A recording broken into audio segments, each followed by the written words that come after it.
Jai Hind aspirants, this is Pallavi and a warm welcome to all of you on this YouTube channel। आज के session में हम सभी देखने वाले हैं बीपीएससी के एक मोस्ट इम्पॉर्टेंट क्वेश्चन जो कि PYQ के फॉर्म में आपसे पूछे गए हैं। ओके, और ये एक्सपेक्टेड क्वेश्चंस भी हैं, अर्थात आने की भी संभावना इस क्वेश्चंस की है। ओके, तो यदि आप 71st बीपीएससी की प्रिपरेशन कर रहे हैं तो आप और आपको लगता है कि आप कट ऑफ क्रॉस कर जाएंगे तो आप जो है वो मेंस की तैयारी में काफ़ी हद तक जुट गए होंगे। ओके, तो आप जो मेंस की तैयारी में हो काफ़ी हद तक जुट गए होंगे। ओके, और यदि आप 72nd बीपीएससी के एस्पिरेंट्स है, 73rd बीपीएससी के एस्पिरेंट्स है, तो आपको पता है कि अभी का जो समय है वो आपके प्री प्लस मेंस की तैयारी का समय है। प्री प्लस मेंस की तैयारी का समय है, तो आप भी आज के सेशन में हमारे साथ जुड़े रह सकते हैं। ओके, तो चलिए स्टार्ट करते हैं आज की सेशन को। यह जो क्वेश्चन है वो 38 मार्क्स के अंतर्गत आने वाले क्वेश्चन है।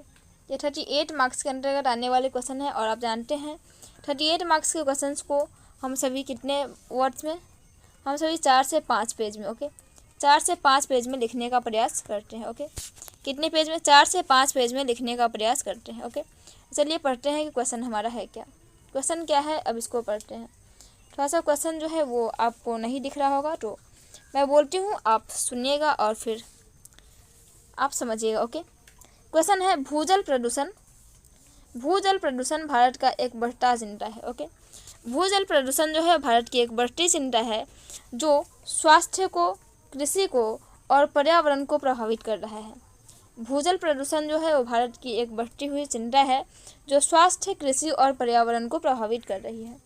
भारत को भूजल प्रदूषण के प्रमुख स्रोत, इसके प्रभावों और निहितार्थों का विश्लेषण करना है। ओके, भारत के जो भूजल प्रदूषण के, भारत में जो भूजल प्रदूषण के प्रमुख स्रोत हैं, प्रभाव है और निहितार्थों का विश्लेषण से वर्णन करना है। इस मुद्दे को संबोधित करने के लिए सरकार द्वारा जो भी उठाए गए उपाय हैं, जो भी उठाए गए कदम हैं, उनके ऊपर भी चर्चा करना है और साथ ही अस्थायी भूजल प्रबंधन सुनिश्चित करने के लिए आगे आने वाली जो रणनीतियाँ हैं, अभिनव रणनीतियाँ हैं, उन पर भी आपको सुझाव देना है। इस तरीके से इस क्वेश्चन के ढेर सारे डायमेंशन है। ओके, इस क्वेश्चन के ढेर सारे डायमेंशन है, उन सभी आयामों पर आप आज के इस सेशन में आप आंसर राइटिंग करेंगे। आपको पता है कि आप अपने क्वेश्चन का आंसर भूमिका से स्टार्ट करते हैं। भूमिका के बाद आप क्वेश्चन में मेन बॉडी को लिखते हैं एंड आफ्टर दैट आप कंक्लूड करते हैं, अर्थात कंक्लूजन लिखने का प्रयास करते हैं। इस तरीके से आपका क्वेश्चन जो है वो पूरा होता है और 38 मार्क्स में ये क्वेश्चन आपको लिखने हैं। ओके, चलिए स्टार्ट करते हैं आज के इस क्वेश्चन को। ओके, आप इस तरीके से भूमिका लिखेंगे। भूमिका आप इस तरीके से लिखेंगे कि भूजल प्रदूषण एक गंभीर समस्या है। ओके, एक गंभीर समस्या है जो भारत के स्वास्थ्य को, पर्यावरण को प्रभावित कर रही है। केंद्रीय भूजल बोर्ड के अनुसार पूरे भारत में भूजल प्रदूषण चिंताजनक रूप में बढ़ रहा है। ओके, इसमें कृषि में रसायनों का अत्यधिक उपयोग होना, औद्योगिक अपशिष्ट का निर्वहन होना और अनुपचारित सीवेज का प्रभाव प्रमुख है, जिस कारण से ये जो समस्या है, भूजल प्रदूषण की समस्या है, वो आपको देखने को मिलती है।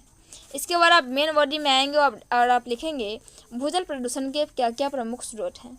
सबसे नंबर 1 में लिखेंगे प्राकृतिक।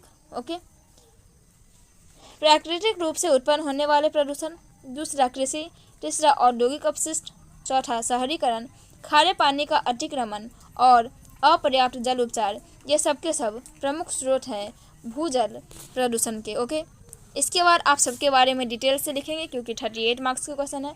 आप लिखेंगे क्या कि प्राकृतिक रूप से उत्पन्न होने वाले प्रदूषक में कुछ भूवैज्ञानिक संरचनाओं में आर्सेनिक, फ्लोराइड, आयरन और यूरेनियम का उच्च स्तर पर प्राकृतिक रूप से मौजूद रहता है, जो भूजल को क्या करता है, दूषित करने का काम करता है, जो भूजल को दूषित करने का कार्य करता है।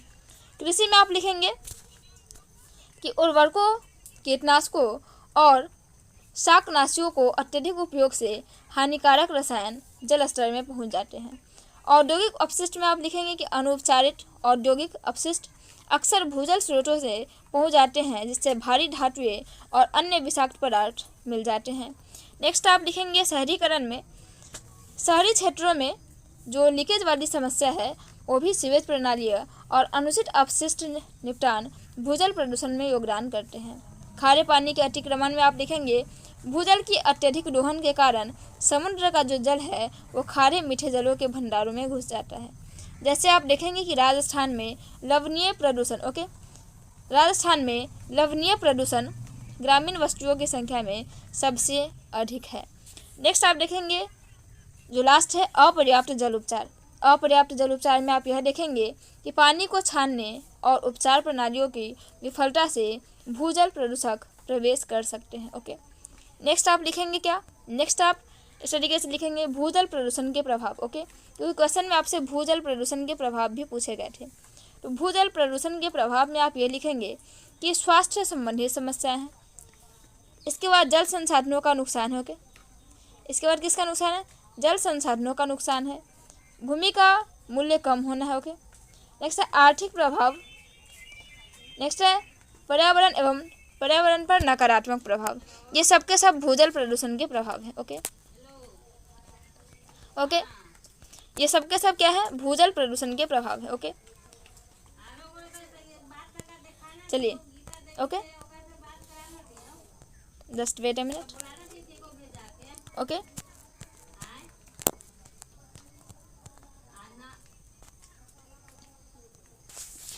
नेक्स्ट आप देखेंगे स्वास्थ्य संबंधी समस्याओं में।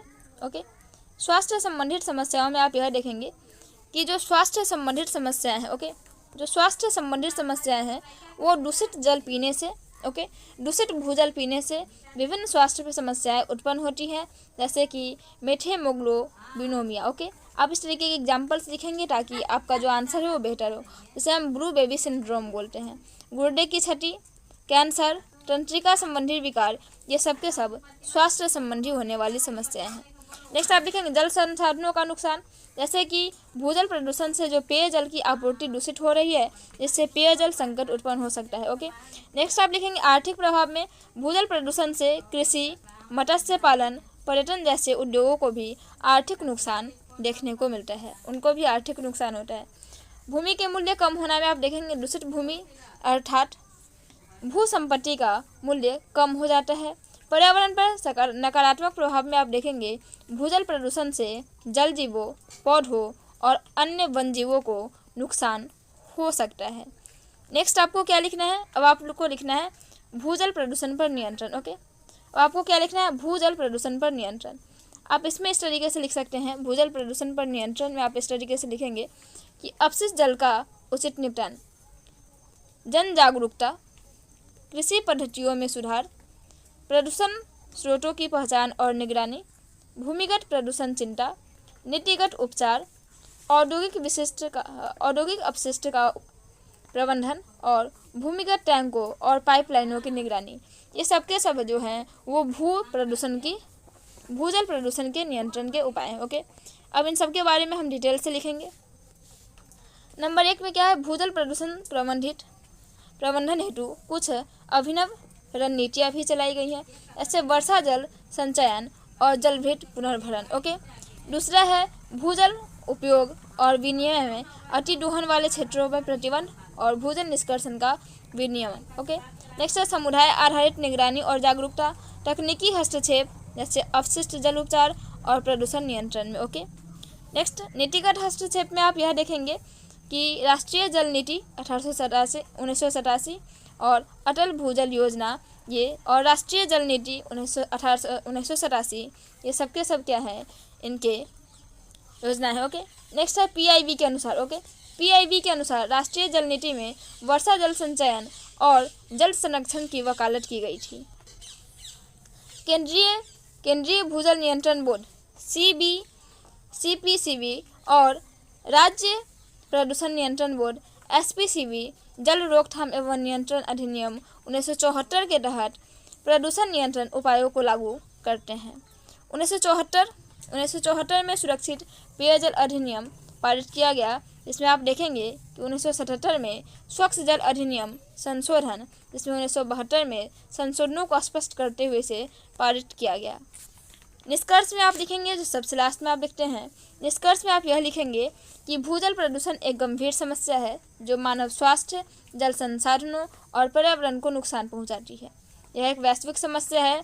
जल प्रदूषण का समाधान करने से भारत में एक स्वस्थ और अस्थायी भविष्य सुनिश्चित किया जा सकता है। इस तरीके से आप अपने आंसर को लिख सकते हैं। हम फिर मिलेंगे कल नेक्स्ट टॉपिक के साथ और नेक्स्ट आंसर के साथ। ओके, नेक्स्ट टॉपिक और नेक्स्ट आंसर के साथ हम फिर मिलेंगे आपसे कल। आज के लिए इस सेशन में इतना ही। तब तक आप सभी अपना ध्यान रखें। हमारे साथ अंत तक बने रहने के लिए आप सबों का बहुत बहुत धन्यवाद। ये आंसर राइटिंग सीरीज पर आपका काफ़ी प्रेम, काफ़ी सपोर्ट देखने को मिल रहा है। इसको हम कंटिन्यू करेंगे। कम से कम अभी 25 डेज के लिए इसको कंटिन्यू तो किया ही जाएगा। उसके बाद भी यदि आप इसी तरीके का सपोर्ट बनाए रखते हैं तो मैं इसको बढ़ा करके 50 डेज का सीरीज़ बना दूँगी। ओके, यदि आप 25 डेज तक इस सीरीज़ को कंटिन्यू देखते हैं तो मैं इस सीरीज़ को बढ़ा करके 50 डेज का कर दूँगी। ओके, धन्यवाद आपके सपोर्ट्स के लिए। आपका बहुत बहुत आभार हमारे साथ अंत तक बने रहने के लिए। Thank you so much for watching this video till and. Thank you.